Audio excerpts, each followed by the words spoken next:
Napakadelikado nung sinasabi niya.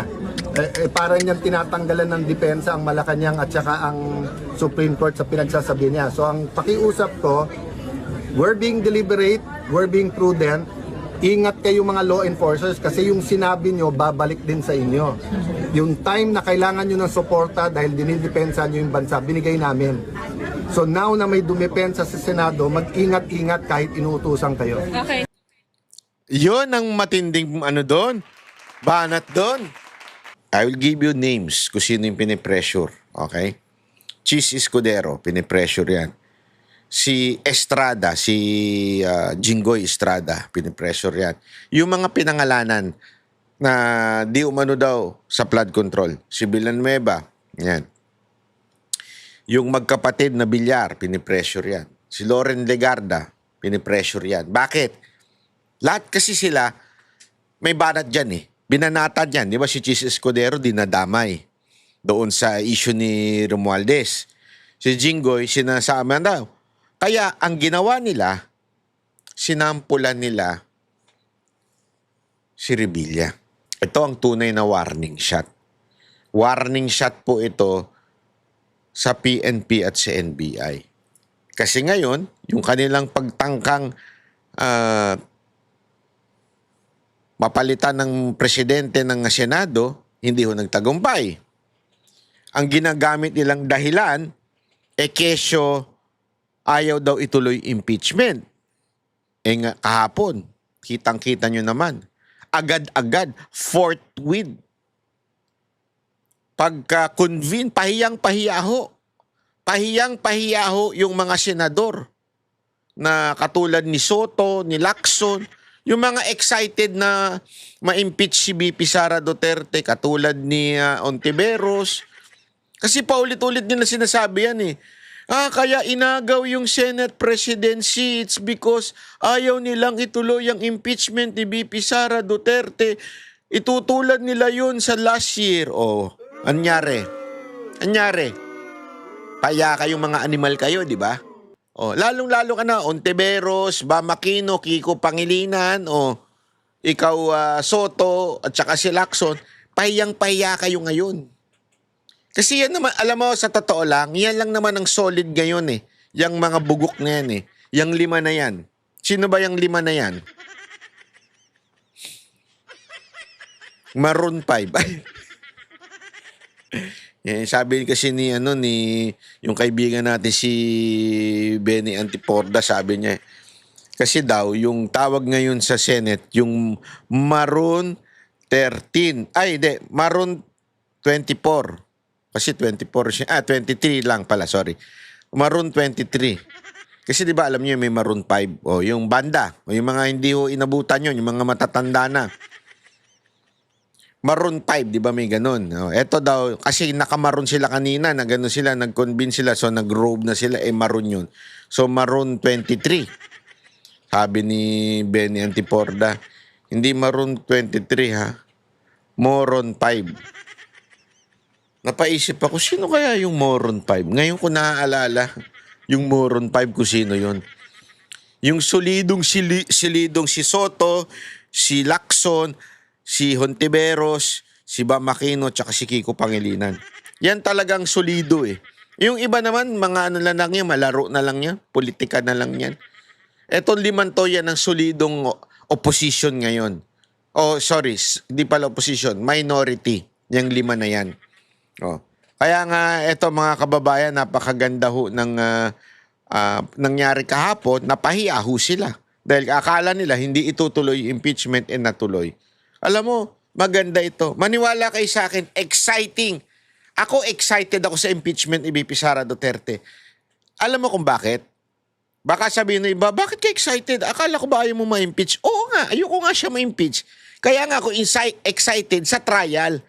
Ang problema kasi, na mga nakaraang araw, buwan, binugbog si BP Sara Duterte nang walang kalaban-laban.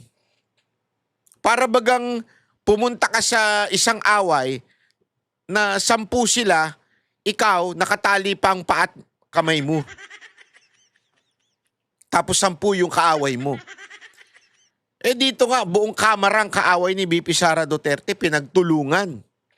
Tapos at the same time, hindi naman siya pwedeng lumaban, hindi siya pwedeng magsalita, hindi siya pwedeng dumipensa, hindi pwedeng cross-examine yung mga walang kwenta nilang witness. Di ba?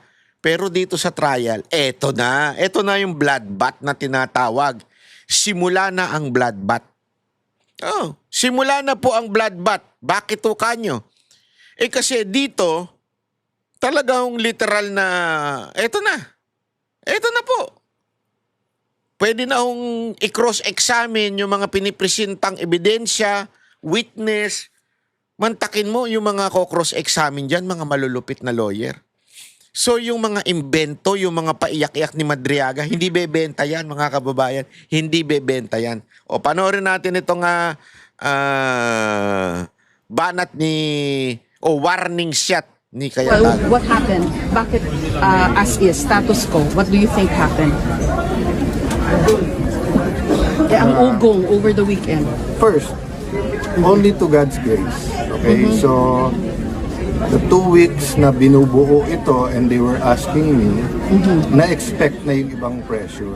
Okay. Pero I have to admit, grabe yung pressure. And to all of you, lalo sa mga mahal namin sa media, read between the lines. Senator Cayetano, ako na lang magkikwento. Kasi may yung mga media sa Senate, sorry pasensya na medyo mahina ang kokote. Hindi naman lahat. Yung iba naman matalino. Meron lang talaga mahihina ang kokote o di kaya pinipilit nila yung agenda nila. Kaya nga sabi ni SP dito, pag SP Senate President sabi ni SP dito, read between the lines. Ako na lang po babasa para ho dito sa mga ugok na nagtatanong sa inyo. Sinasabi niya dito, yung mga nakaraang araw, matindi talaga ang pressure. Matindi. Di ba sinasabi ko nga sa inyo? Nag-video pa nga ako dyan. Sabi nila fake news daw. Hindi ho, mamaya makikita ninyo. Papakita ko sa inyo. Matindi talaga ang pressure. Pinipressure ho. I will give you names kung sino yung pinipressure. Okay? Cheese Escudero, pinipressure yan. Si Estrada, si Jinggoy Estrada, pinipressure yan. Yung mga pinangalanan na di umano daw sa flood control. Si Villanueva, yan. Yung magkapatid na Bilyar, pinipressure yan. Si Loren Legarda, pinipressure yan. Bakit? Lahat kasi sila, may banat dyan Binanatan yan. Di ba si Cheese Escudero dinadamay doon sa issue ni Romualdez. Si Jinggoy, sinasama daw. Kaya ang ginawa nila, sinampulan nila si Revilla. Yung ginawa nila kay Revilla, it's not really for Revilla. Imaginin mo yung tao, hindi na senador. Bakit nila yun ang sinampulan? Kasi hindi ka na senador, so wala ka ng power. Okay? Hindi, natalo siya, remember? Pangalawa, dahil yung buong kamag-anak niya, hindi bumoto ng impeachment. Second good point. Di ba? Talagang merong point Wala sa power, buong pamilya mo, Duterte, kilalang kalyado ni BP Sara Duterte. Kaya kitang-kita mo na good target si Revilla. Plus, alam mo naman, nasira na yung reputasyon niya. Sinira yung reputasyon niya nung panahon ni Aquino. So talagang shoot siya doon Perfect person siya. Perfect person to be an example to whom? To Cheese Escudero, to Jinggoy, to the Bilyar, and to Legarda. Remember si Legarda, may anak siya. Hindi man nasangkot si Legarda dito sa mga issue ng flood control, pero remember yung anak niya. Kasi yung anak niya, malambot ang puso ng nanay sa anak. Kaya nga kinakasuhan kaliwat kanan yung anak niya, di ba? So ang balita ko, ako na lang, I will read between the lines. Ang balita ko, di umano allegedly, sabi, di ko sasabihin kung sino. Pero alam nyo naman sigurado. Ang balita ko talaga, eto mga to, winarningan. Tutuluyan namin kayo kung hindi kayo babaligtad. Kailangan nyo bumaligtad over the weekend. As a matter of fact, alam na yan. Kaya nga, nag-warning na ako nung Sunday, Saturday ata. Saturday and Sunday, nagsalita na po ako.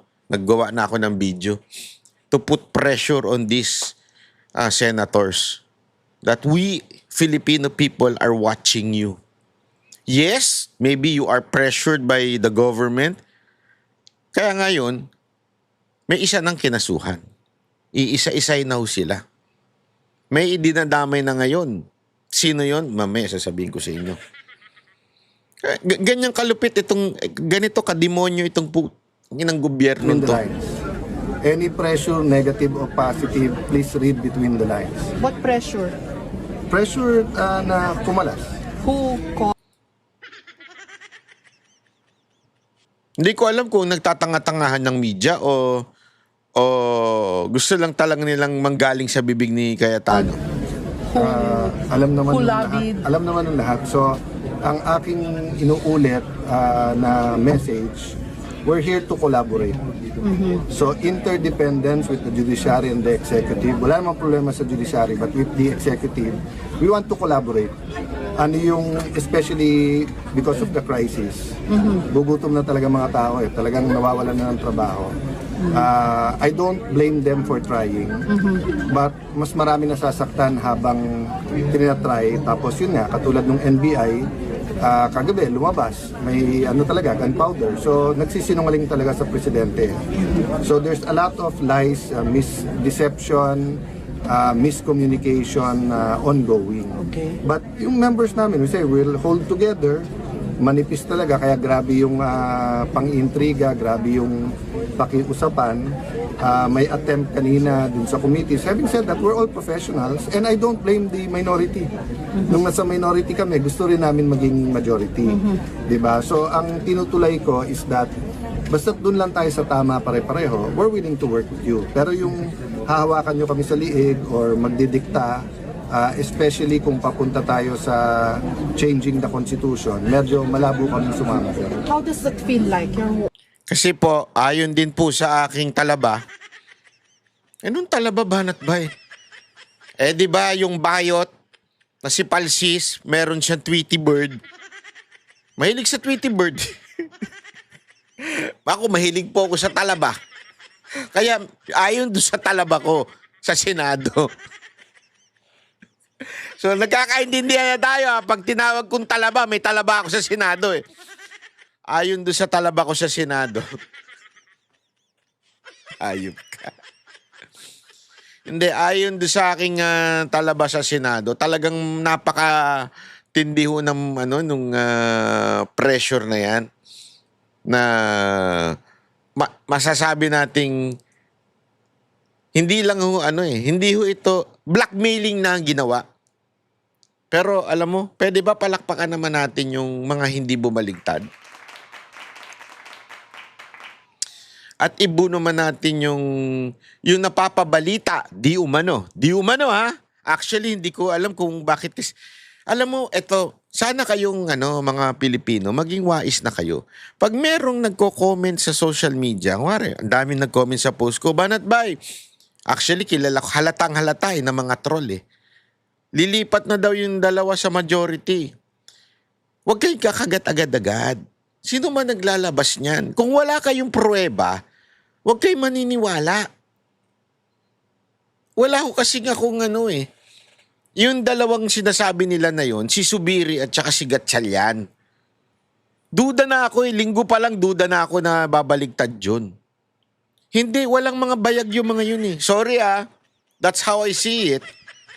Don't get mad.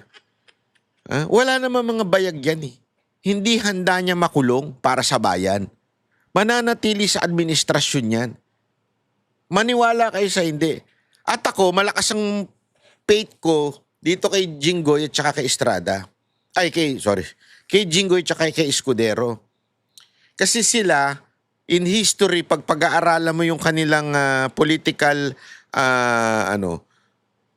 hindi sila yung political butterfly. Si Estrada nakulong na nga yan dahil kumontra nga din niya sa dating gobyerno So, ibig ko sabihin, whether you like it or not, or you don't like them, hindi sila yung political butterfly na palipat-lipat. Unlike yung mga karakas ni yung Zubiri, karakas ni Gatchalian, na alam mong sumasakay lang yan sa agos, sa admin. Kailangan ng pagpapala. Si Legarda, doon medyo natakot ako. Kasi siyempre, alam naman natin si Legarda, pag ganun-ganon din yan eh. Ang pinagkaiba lang kay Legarda kasi, kaya siguro nandito na rin siya sa side ng majority, dahil tumodo na talaga yung ano niya yung anak niya Tinatarantado na yung anak niya So, pumanig na siya dito sa anak niya. Yung mga bilyar naman, alam naman natin business interest yung mga yan Kung ano yung business interest, simple as this.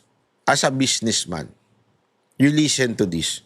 As a businessman, would you risk for another 2 years or another 6 years? Mamili ka.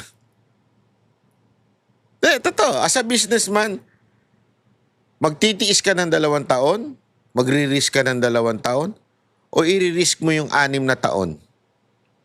Di ba mas i-risk mo na lang yung 2 taon kasi 2 taon na lang naman titiisin ko.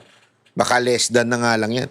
Kasi 2 taon na lang si Marcos Baka less na nga yan kasi nga botohan na I mean, kampanya na. So, wala nang budgetan dyan. Di ba?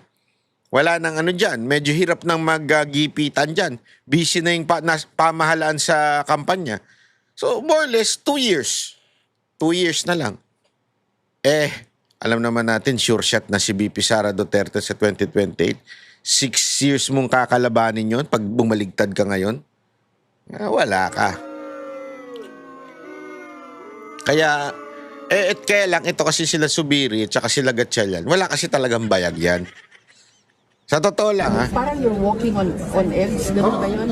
Very thin line. It's what? 13, 11? Yeah, pero and then alam mo, yung dalawang the last time I felt like this was during the time ng Hello Garcia. Kasi it's just so pure I mean, I'm not saying lahat ng decision ko ay tama. I'm as imperfect as anyone else. But it's a walk of faith It's just, Lord, kung ilalagay mo ako dyan, lagay mo. Biglang nilagay. Lord, kung tatanggalin mo ako, tanggalin mo na ako. So, I just have to make sure that every day is a day I really use to the optimum. Gamitin ko talaga yung kapangyarihan na binigay sa akin ng Senate President to do good. Diba? So yun ang mimitingin namin ngayon. What is the 3 to 7 bills that can address the crisis?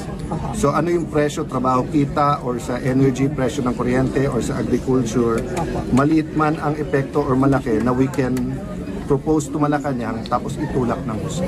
But kaya yan medyo hindi lang kasi na-pick up because it was just one of my vlogs naman. Naparating sa akin na maraming nakapending na bagong taxes. And this is normal sa mga economists pagka ganito na may threat ng stagflation, nagmo-move sila for new taxes. Ang sabi ko, we will be open but only if mag-order muna sila ng 10% saving sa buong gobyerno.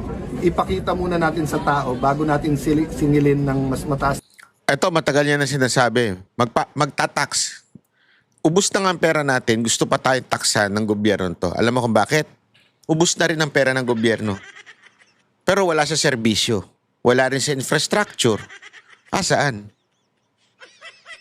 Ngayon, sinasabi ni Senator Alan na kinausap pa rin daw sila ng gobyerno ngayon at they want additional tax.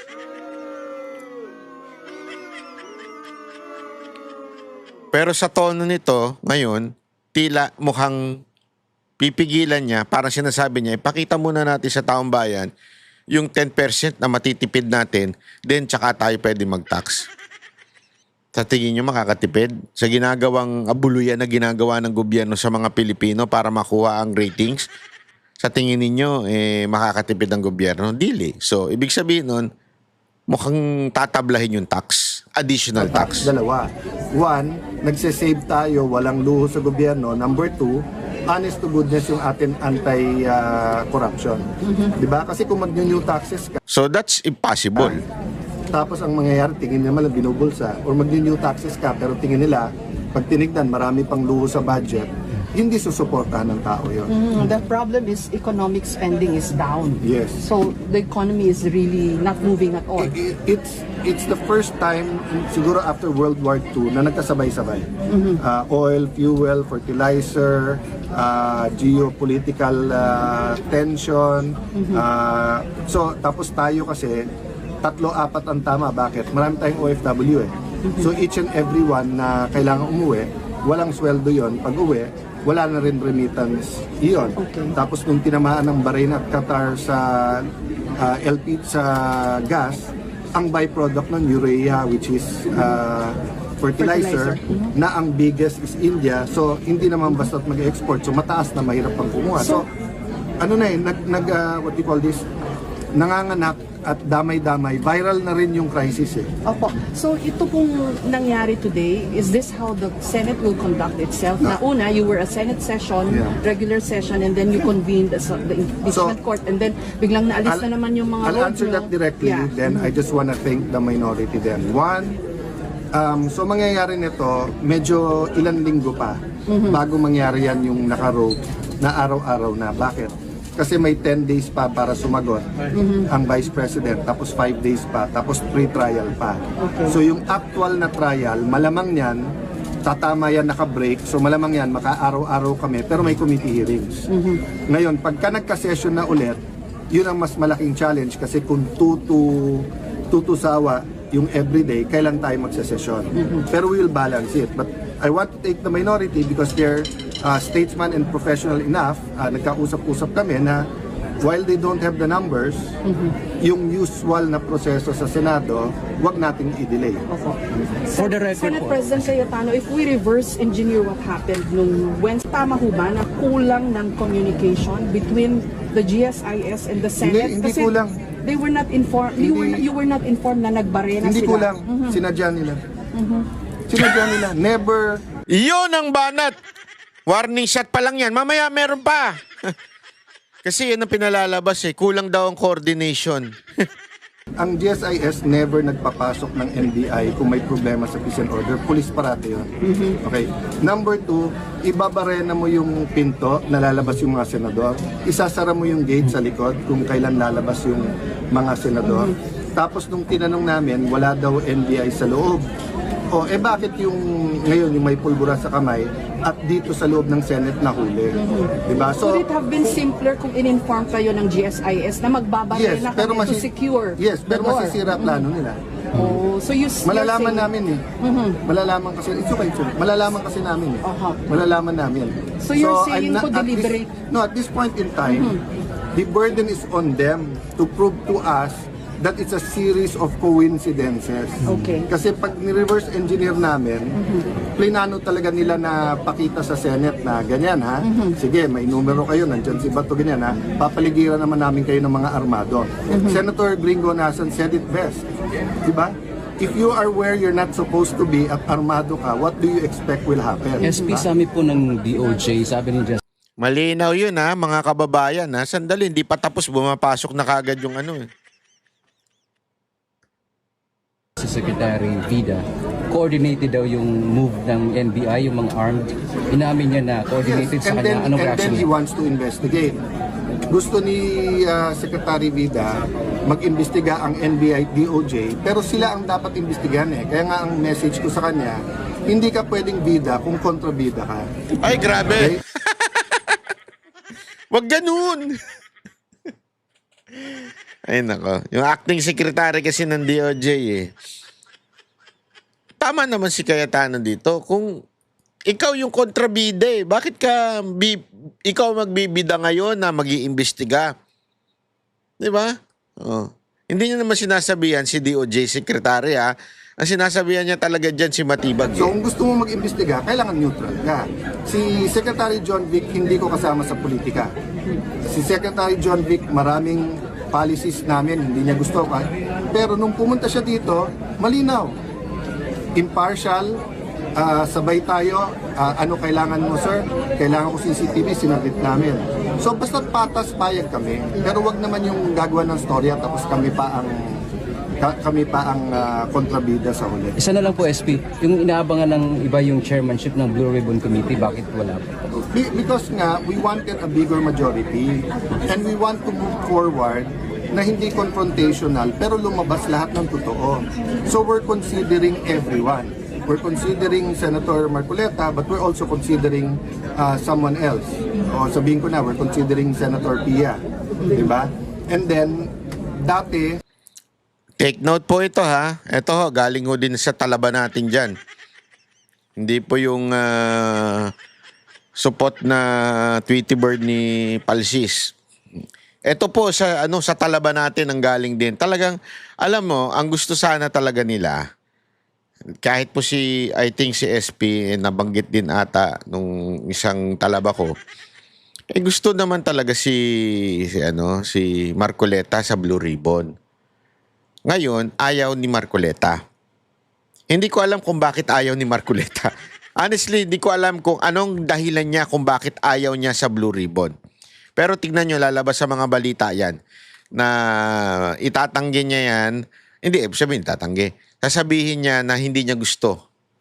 He would rather be a different chairman sa Blue Ribbon. I hope he would change his mind. Senator Marcoleta, if you're listening, ito na yung pagkakataon mo eh. Kasi ang pangit, binanat-banatan mo si Lacson, di ba, na parang sablay, ganyan-ganyan. Tapos, ikaw naman ang pinaka-the best na maupong Blue Ribbon Committee dyan. At sinasabi mo, ba't di patawag si Romualdez? Ba't di patawag si ganito? Tapos biglang nung may oportunidad na ikaw yung magpatuloy nung hearing na yon sa Blue Ribbon, at ipatawag si Romualdez, biglang sasabihin mo, ayaw mo. I mean, hindi ko makita yung logic doon. Unless somebody would explain it to me. Pero yung kasi narinig ko how true, Senator Marcoleta, ayon sa aking talaba dyan sa Senado, how true is it na ayaw mo ang Blue Ribbon chair? Kaya nabanggit dito ni Cayetano, si Pia Cayetano. Kasi si Pia Cayetano, abogado yan. At okay din, pero sa akin okay din yan si Pia Cayetano bilang Blue Ribbon Chair. Lalong-lalo na nakipagsigawan siya kay Matibag. Boom! Kanana. Mali. Senator Pia, pagkasakasakali lang ikaw naging chairman ng Blue Ribbon, agad-agad ang imbestigahan ang Senate siege. Yan imbestigahan natin ang Senate siege. Okay? So, wag kang papayag na sigawan ka ni Matibag diyan sa loob ng Senado. Hindi kasi alam mo, sana nakakarating sa mga senador tong video natin, We're waiting. Sorry po again pagpasensya nyo na, marami tayong kakalala dyan sa Senado. Kaya magagalit kay Banatbay Baka hindi na ako papasukin dyan. But we are waiting. Yung ginawang pambababoy sa inyo, kami ang nasaktang mga Pilipino. Feeling namin kami ang binaboy. Alam niyo kung bakit? Tama ka, Senate President Cayetano, na the Senate is the last line of defense sa konstitusyon o sa ating bayan. Kayo na lang ang sa amin, tatagalugin ko na lang kasi baka mali pa English ko. Kayo ang huli naming pag-asa sa bayan na to. Kung huling namin kayong pag-asa at nakikita namin binaboy kayo ng NBI, masakit yun para sa amin kasi kayo yung huli naming pag-asa na kumilos. So please, kumilos po kayo. Please, do something sa pambababoy ng NBI sa inyo. Flood control lang. Now we have to investigate yung ginawa ng NBI. So, sa rules pa namin bibigay yan sa Blue Ribbon. Diba? So, it's getting more complicated because nga of the events last week. Having said that, kung panay ganyan yung issues, kawawa ekonomiya natin, kawawa si Juan de la Cruz. So, Sir, bakit po SPE hindi si Senator Marcoleta sa Blue Ribbon? because all of us agree na sabay-sabay ang problema sa bansa. So, unahin ko muna. Pwedeng device because No. could be Yung sinabi mong bakit hindi siya, we haven't decided na hindi siya. Kung ang tanong, why are we considering others? Because from the start, nung nilagay nila ako, sinabi nilang lahat, walang magdidemand ng kahit anong committee, mag-usap-usap tayo. So, meron din mga nagsasuggest na we will prioritize the flood control together with other economic and other issues. For example, yung agriculture, yung mga smuggling, etc. na nakakabaksak sa atin. So I haven't talked to them, but all of them, Senator Pia, Senator Marcoleta, all of them said, SP, discuss lang, but we're all open. So that's why we're going to go on caucus ngayon. So it may be, it may not be. So we haven't decided the wag to o siya ilagay. So karamihan ng binasa natin today ay yung mga dati na, except for a few. Okay, last question. Ano ba yung yung suspension order ng ombudsman? We're going to discuss it. Kasi pupunta, after the senators, i-meet ko yung bagong SecGen tapos yung legal. Okay, thank you. Ito na yung warning shot. Antayin ninyo. Ito na yung warning shot. Dito ka, ma'am. Wala susunod tayo. Pag sinusugod ka na, hindi ka na makakapaalam. Sa sarili niyang decision. Susunod po. Yan na. May tatanong lang. Ay, wag kayo maingay! May sasabihin ang ating Senate President. Ibabalik ko lang sa inyo sa sa warning shot, okay? Kung sinabi ng Malacanang, bawal ang armado sa nakapaligid sa Malacanang, pumunta ka doon na naka-armado ka, hindi ka ba magwa-warning shot? Okay. Pag sinabi sa Supreme Court, pag pumunta kayo dito armado, mag-coordinate muna kayo. Pumunta kayo, hindi kayo nag-coordinate, hindi ba magwa-warning shot? The circumstance is very important. We were on red alert, if I can call it that way, because nung nangyari nung Monday, at buong araw may mga report ng mga armado and deny yung NBI. Okay? So the investigation is ongoing.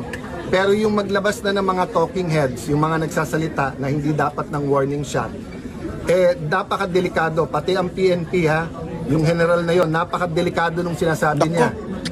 Parang niyang tinatanggalan ng depensa ang Malacanang at saka ang Supreme Court sa pinagsasabi niya. So ang pakiusap ko, we're being deliberate, we're being prudent. Ingat kayo mga law enforcers kasi yung sinabi nyo, babalik din sa inyo.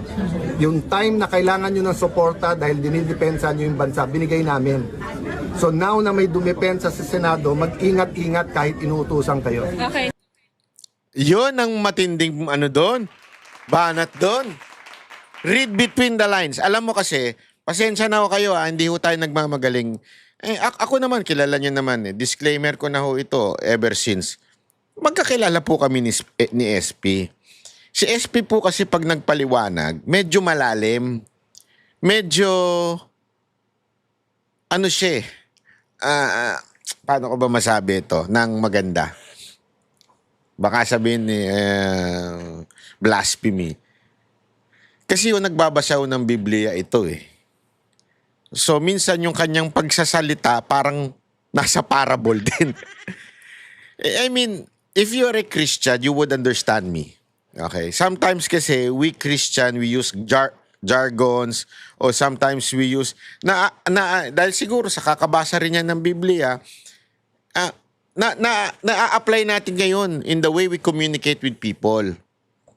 Kaya siya, yung kanyang pagkikwento minsan, parang, alam mo sa Panginoong Jesus, di ba, bakit ba kasi puro parable lang ginamit ng Panginoon? Hindi na lang niya diretsuhin.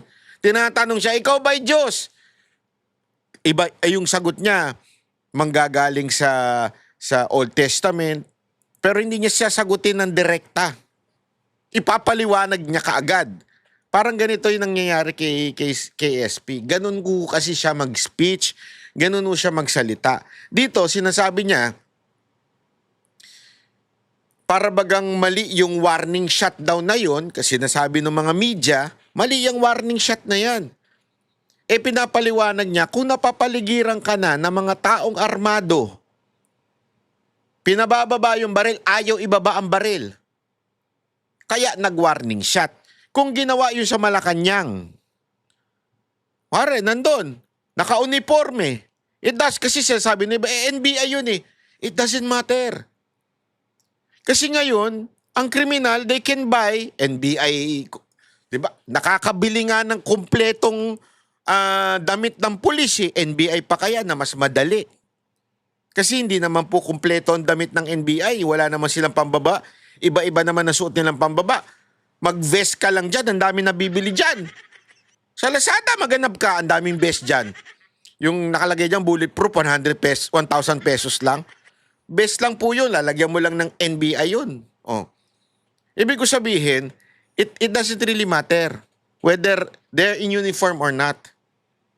Eh kung magsuot nga ng, halimbawa, sabi ko nga sa inyo, nakapang SWAT o pang pulis, nasa labas ng Malacanang, armado, tapos biglang lalapitan sila ng PSG.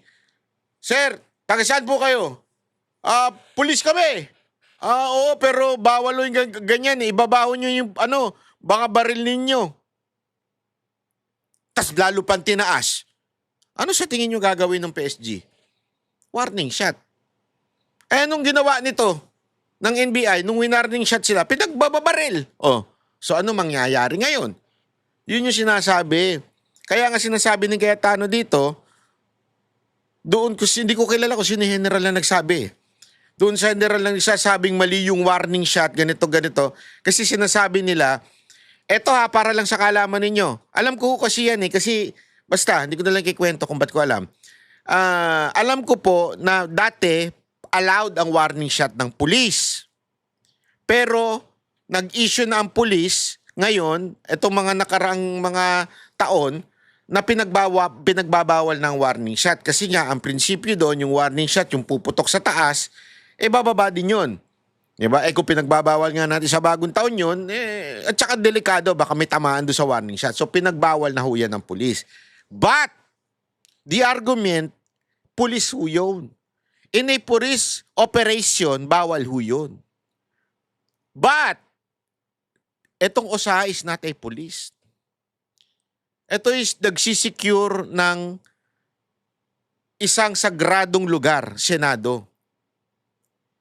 Kung ikaw nga, na tao, pinasok ang iyong bahay, nag-warning shot ka kasi ayaw mo kagad barilin.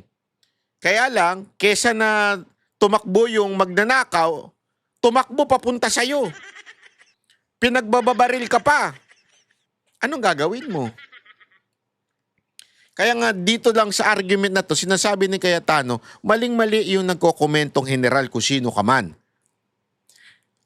Tingnan ninyo yung ending niya. Dinidefend namin ng police. Hindi lang niya binanggit yung word na deliberation. Pero doon kasi ginagawa yon. Ano ba yung deliberation? Deliberation ng budget. Wina-warningan niya dito. Kung ididiin nyo at ipagpipilitan ninyong warning shot yan, pinaglaban namin kayo sa pagdating sa budget. Kasi dyan naglalabanan yan eh. Kaya nga ang tawag dyan, deliberation, di-defend mo yung budget mo ng ahensya mo.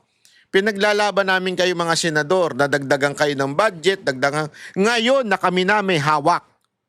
Ngayon na ako na ang Senate President. Ngayon na magkakaroon tayo ng budget. Para bagang ganito ang read between the lines. Lintik lang ang walang ganti. Mas dinidefend nyo pa yung NBI? Sige lang. Parang ganun. Siyempre, hindi aaminin ni si Senator Cayetano yan, pero ako na lang magsasabi. Di ba? Parang ganun. Dinidefend namin kayo, ha? Oh, darating ang panahon na kailangan nyo rin kami i-defend kayo. Sige, sige. Kaya, ngayon, i-defend nyo kami. Parang ganun ang sinasabi ni Cayetano. Alam mo, etong si Cayetano, Senate President Alan Peter Cayetano, matalino po kasi itong taon to. Kung hindi man siya yung katulad ng iba na, anong tawag mo, confrontational o yung parang palaban, katulad ni Labaste o kaya tulad ni Pangulong Duterte, hindi man siya ganon, pero matalino po siya. He knows where to fire the shots. Hindi man niya harap-harapang babarilin yan, antay kayo. Hindi, sorry I know this person eh. This person deserve this position. He is a good leader. Matalino po yan. Sobrang talino po niyan. Aside from matalino po, may wisdom po itong maman to. Sobrang ang wisdom nito. Pagkakausap mo to, pag nagkikwentuhan kayo nito, kung pwede lang maglabas ng notebook para isulat mo yung mga natututunan mo sa kanya. Medyo minsan lang malalim. Minsan din may kakornihan. Joke lang po Hindi kasi inaasar nila to pag nagjo-joke, siya lang ang nakakaintindi. Hindi, naintindihan ko yung mga joke niya. Ang lalim nga ng joke niyan Ang hirap nga intindihin minsan Pero ngayon, pasok na yung mga joke niya. Hindi, pero ito wala akong biro. Kaya nga sinasabi ko nga sa inyo, perfect ito bilang Senate President. Dito sinasabi niya sa kanyang mga interview, patas kami. We will be fair. Papakinggan namin kayo, minority. O Marcos, papansinin ninyo? Hindi niya binabanata si Marcos. Bakit? Because he knows that the Senate cannot live without the budget of the executive. Pero, sinasabi niyang paulit-ulit kay Marcos, hindi niyo napapansin, paulit-ulit niya sinasabi, you are misinformed. You are misinformed. You are misinformed. Paulit-ulit niya Tapos, paulit-ulit din niyang pinupuri si Rimulya, si John Vic. Sumaside siya kay John Vic. Which is sa akin, tama Sa tingin ko tama siya dito.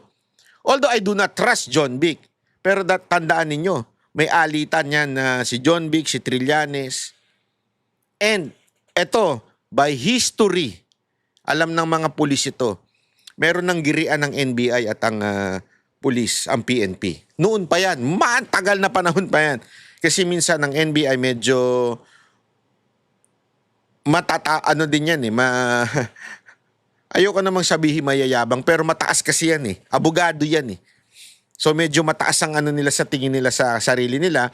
Ang PNP minsan naiinis sa ganyan. Yung parang stepping doon sa kanilang jurisdiction. Kaya minsan nagigirian yan Ang naguhulihan niya mga yan Huhulihin ng pulis yung NBI hulihin yung pulis. Ganyan minsan.